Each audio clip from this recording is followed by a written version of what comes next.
नमस्कार. श्री ट्रॅव्हल्सच्या श्री मनोज जठार आणि अनुश्री जठार यांच्या सहकार्याने आमची चारीधाम यात्रा सुरू झाली. आमचा प्रवास झाला तो ट्रेनने आम्ही हसत खेळत उतरलो ते आम्ही हरिद्वारला आमचं उतरलो आणि नंतर आमचं हे गंगा आरतीला गेलो.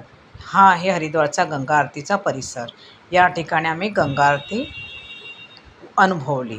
इथे आम्ही थोडं फोटो सेशनही केलं.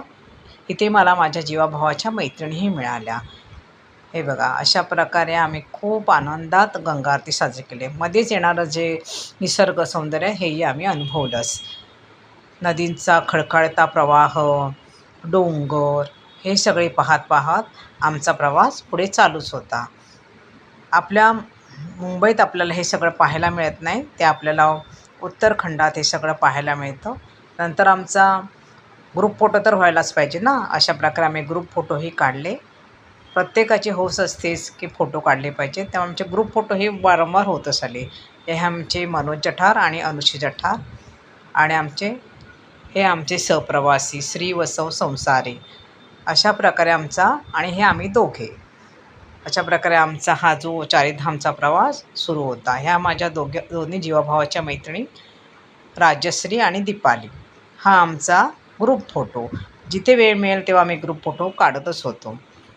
श्री मनोज जठार आणि अनुश्री जठार यांचा फोटो तर आलाच पाहिजे ना, कारण त्यांच्या सहकार्यामुळेच आमची चारीधाम यात्रा पूर्ण होते आहे.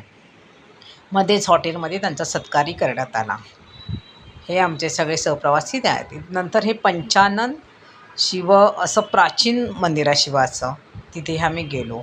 मध्ये आम्ही निसर्ग सौंदर्याचा आनंद घेत इथे आहे ना, हे जे पंचानन शिव मंदिर आहे, इथे एकदम सरपटीत आपल्याला आत जावं लागतं. आपण चालत जाऊ शकत नाही. नंतर आलं आपलं काशी विश्वेश्वर मंदिर. काशी विश्वेश्वर मंदिरामध्ये आम्ही सर्वांनी भरपूर फोटो काढले. हे बघा, अशा प्रकारे आम्ही सगळ्यांच्या चेहऱ्यावर आनंद दिसत आहे. हे जे काशी विश्वनाथ मंदिर आहे खूप जुनं आहे. इथे हे आहेत मिस्टर पाटणकर, माझ्या नवऱ्याचे मित्र. त्यांना पण फोटो काढायचा खूप उत्साह आहे. हे मंदिर, नंतर आम्ही हे काढलेले सगळे ग्रुप फोटो, वारंवार आमचे ग्रुप फोटो हे होतच होते. नंतर हॉटेलमध्ये जेव्हा आम्ही एंट्री केली तेव्हा आमचं हार घालून स्वागत झालं. नंतर मध्येच आम्ही यमुनेत्रीचा प्रवास सुरू केला. त्यामध्येच जे निसर्ग सौंदर्य लागलं तेव्हा आम्ही मध्येच सगळ्यांनी उतरून फोटोही काढले. सगळ्याजणी आनंदात उत्साहात फोटो काढत होते. प्रत्येकाला आपला सिंगल फोटो हा DPसाठी हवाच असतो. त्याप्रमाणे आम्ही पण फोटो काढून घेतले. अशा प्रकारे आमचे फोटो काढत आम्ही पुढे प्रवास केला. आता आम्ही पोचलो आहे केदारनाथला. हे बघा, हे आमच्या हरिद्वारचेच फोटो आहे. सॉरी. आता आम्ही पुढे हॉटेलमध्ये आलो. हॉटेलमध्ये संध्याकाळचा वेळ होता तर जवळच आम्ही फिरायला गेलो. अशा प्रकारे आम्ही प्रवास करत आमचा चारीधामचा प्रवास सुरू आहे. हे आमचं यमुनेत्रीला जाण्याचा अजून मार्ग सुरू आहे. आता आम्ही आलो आहे केदारनाथला. मध्येच फोटो उलटे सुलटे झाले, ते तुम्ही समजून घ्या. मध्येच केदारनाथ येतं आहे, मध्येच यमुनेत्री, मध्येच आमचा बसचा प्रवास. हे सगळं दाखवत मी माझा चारीधाम प्रवास पुरा करते. हे निसर्गाच्या सानिध्यात काढलेले आपले फोटो. हे तिघे मित्र हे कायम एकत्र जायचे.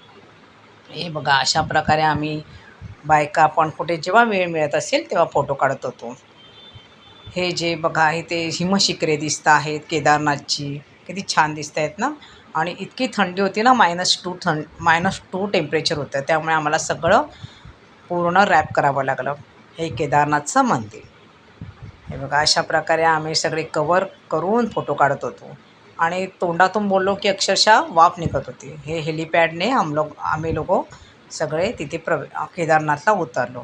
इथे वाहणाऱ्या खळाळत वाहणाऱ्या नद्या, हे बघा, अलकनंदा, सरस्वती, भागीरथी, गंगा, सगळ्या नद्या आम्हाला पाहायला मिळाल्या. अशा प्रकारे हे बघा, असं पुढे जात हे आमचे केदारनाथचेच फोटो आहेत. हे केदारनाथला प्रत्येकाने आवडीने फोटो काढून घेतले आहेत मंदिराजवळ. आम्ही तिथे स्टेही केला होता एक दिवस. तिथे खूप मजा आली. हे जी हिमशिखरे पाहताय ना, ही केदारनाथचीच आहेत. अशा प्रकारे आम्ही पुढे जातो आहे. हे आपले प्रत्येक ठिकाणचे ग्रुप फोटो तर तुम्हाला पाहायला मिळत आहे. नंतर मी त्रिगुणी नारायणी मंदिर आहे, तिथे शिवपार्वतीचा विवाह झाला. तिथे आम्ही दोघांनी पुनर्विवाहाचा आनंद घेतला. हे बघा, अशा प्रकारे आम्ही आमचा अनुभव पुनर्विवाहाचा आनंद आम्ही द्विगुणित केला. आमच्या मित्रमंडळीसह आम्ही तो पुनर्विवाहाचा आनंद घेतला. अशा प्रकारे आमचा हा सोहळा पूर्ण झाला. आता आपण जाऊया बद्रीनाथला. बद्रीनाथची जी लाईन होती ना, ती हनुमानाचं शेपूट असतं ना, त्याप्रमाणे जवळजवळ 7 ते 8 किलोमीटर होती. म्हणजे आम्ही सकाळी 7 वाजता उभं राहिलो रांगेमध्ये, ते आमचा 1:30 वाजता नंबर लागला. एवढी मोठी लाईन होती ती. आणि तिथे थंडीही खूप होती. तुम्ही पाहताच आहे, सगळ्यांनी रॅप केला आहे. या आमच्या मॅडम हे बघा उभ्या आहेत बद्रीनाथ मंदिराच्या मागे. पुढे हे जे गणेश मंदिर आहे ना, इथे महाभारत गणपतीने लिहिलं आणि इथे आहे ते व्यासाने ह्या गुहेतून सांगितलं आणि गणपतीने ते लिहिलं. हे जे आहे हे पांडवांचं स्वर्गारोहण.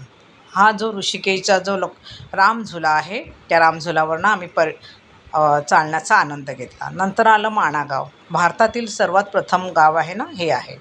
इथे आहे सरस्वती नदीचा उगम. हा बघा. नंतर हे केदारनाथचं मंदिर स्पष्ट तुम्हाला आता दिसेल. हे बघा, अशा प्रकारे हे मंदिर आहे.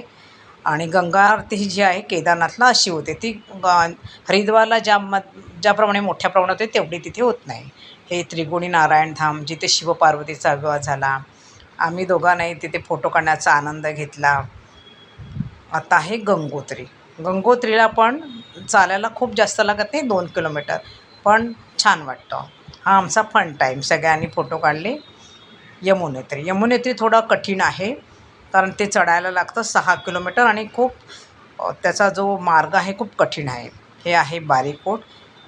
हा आम्ही काढलेला सगळ्यांनी ग्रुप फोटो, वुमन्स पॉवर. आता आहे हे बद्रीनाथचं मंदिर. इथे केवढी गर्दी असते, बापरे, खूपच गर्दी असते. हे बारीकोटचं भगवती मंदिर आहे. आपण आता मध्ये जाता जाता उत्तर काशी लागतं आपल्याला. हे बघा, अशा प्रकारे हे आपलं यमुनेत्रीचं मंदिर आहे. मध्ये येता जाता आपल्याला जे दिसतंय ना, ते बघत जातो. हे बघा, अशा प्रकारे आपल्याला निसर्ग सौंदर्य बघत आपला प्रवास सुरू आहे. हे बारीकोट आहे. हे येता जाताना आपल्याला दिसतंच. प्राकृतिक प्राचीन प्रकटेश्वर पंचानन महादेव हे जे मंदिर आहे, मी सांगितलं ना तुम्हाला की जिथे सरपटत आत आपल्याला प्रवेश घ्यावा लागतो. हे आहे बारकोट. हे केदारनाथ. अशा प्रकारे आपला चारधाम प्रवास पूर्ण झाला. नमस्कार.